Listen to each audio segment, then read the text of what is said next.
Hi, I'm Isabel Turner, and this is the story of how my in-laws learned that treating family like outsiders can have devastating consequences. Sometimes the quietest person in the room holds the most power, and my story proves just that. I met Lucas Jean during my final year of computer engineering. He was charming, driven, and seemed different from his traditional Chinese family. We fell in love quickly, and despite his parents' initial reservations about my mixed heritage, Lucas stood firm in his decision to marry me, or so I thought. The problems began subtly. My mother-in-law, Mai Zhang, would make small comments about my appearance, my cooking, and especially my career choices. A proper Chinese wife stays home to care for her family, she would say during our weekly family dinners, her disapproval evident in every word. My father-in-law, Henry Zhang, was worse in his own way. He simply pretended I didn't exist. I could handle their behavior because Lucas would usually defend me, albeit quietly. But everything changed when I became pregnant with our first child. The Zhangs owned Zhang Technologies, a mid-sized tech company that had been struggling in recent years.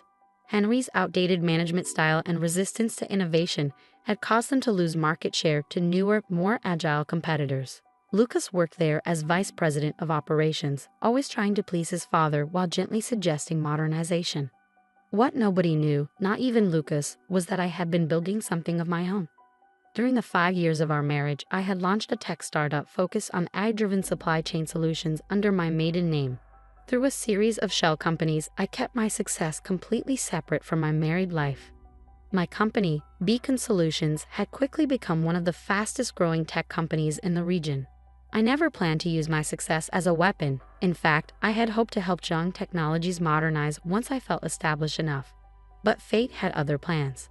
It was during the most important week in Zhang Technologies' history.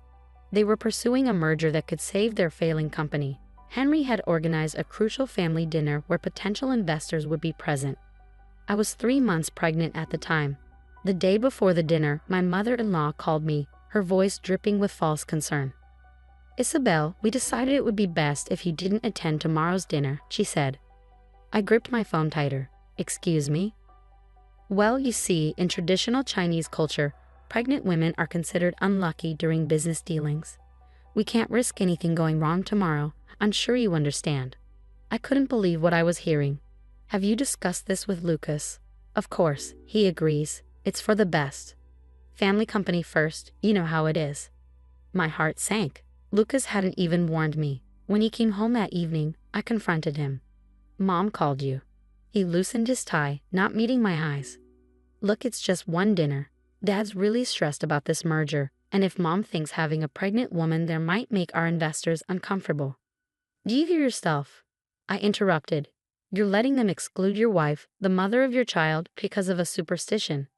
Lucas ran his hands through his hair, frustration evident. "Please, Isabel, don't make this harder than it needs to be. It's just business." "Just business," I repeated slowly. "Fine, I'll stay home." Lucas seemed relieved, completely missing the steel in my voice. "Thanks for understanding, honey. I'll make it up to you."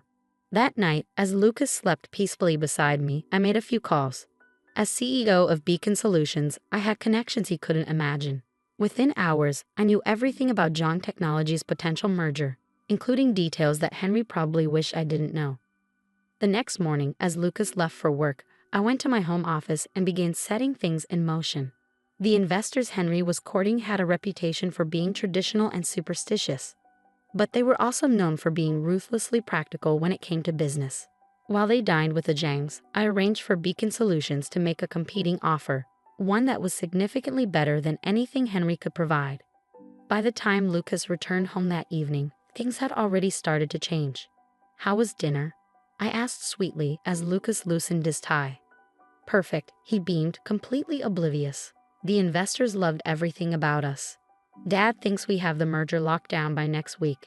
Maybe then everyone can relax a little." I smiled, thinking about the email sitting in Henry's inbox, waiting to be opened the next morning. "That's wonderful, honey. I'm so glad everything worked out." As Lucas fell asleep, I stayed awake, watching the minutes tick by. In 6 hours, Henry would arrive at his office and discover that his miracle merger had fallen apart overnight.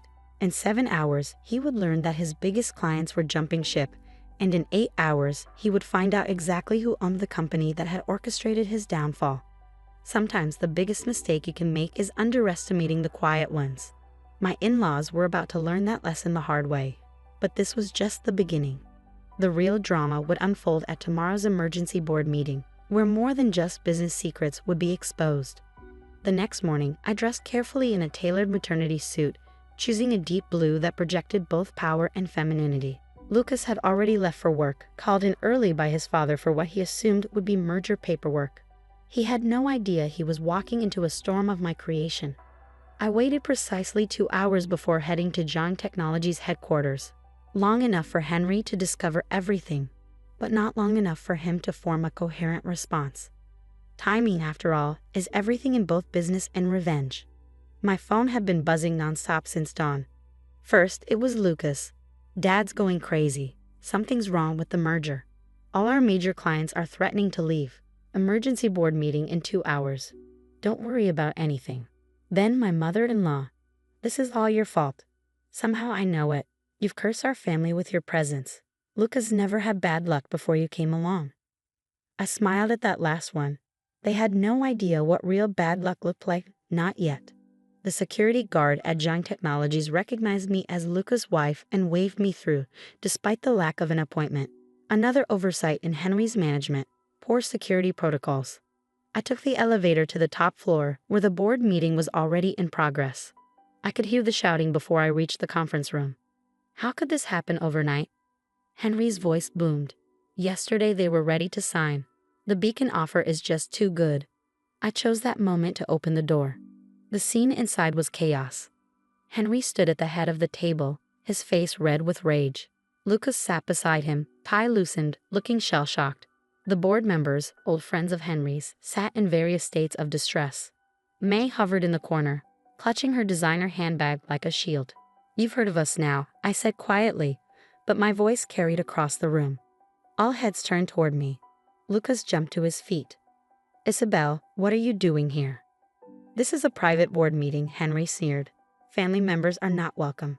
I smiled and pulled a folder from my briefcase. Actually, I'm here as the CEO of Beacon Solutions. I believe you've been trying to reach me all morning. The silence that followed was deafening. Lucas' face went pale. Henry's mouth opened and closed like a fish out of water. May dropped her handbag. Impossible, she muttered. Henry sputtered. Beacon is run by someone named Isabel Turner. I nodded. My maiden name, I explained, taking a seat at the table. I never change it professionally. It's amazing how many assumptions people make when they don't bother to look deeper. You're the one who ruined our merger? Lucas whispered, his voice barely audible. The same way you ruined my dignity last night, I replied. Turns out pregnant women aren't so unlucky after all. Just ask our investors. Oh wait, they're my investors now. May found her voice again. You deceitful little. Careful, May, I interrupted. You might want to hear my offer before you finish that sentence. I opened my folder and began distributing documents to the board members. Jong Technologies is now facing a crisis. Your major clients are leaving. Your merger has failed and your technology is years behind the competition, my competition. But I'm willing to offer a solution. Henry's face turned from red to purple. We don't need your charity. It's not charity, I continued calmly. It's business. Beacon Solutions will acquire Jong Technologies at fair market value. All employees will keep their jobs, though there will be some changes in senior management, of course. You can't do this, May shrieked. I stood up slowly, one hand resting on my visible baby bump. Last night, you said I wasn't family. You excluded me because I'm pregnant. You've spent years treating me like an outsider. Well, now you get to experience what being an outsider really feels like. The board members were already reading through my offer, murmuring among themselves. They could see the numbers clearly. Jong Technologies wouldn't survive without this deal.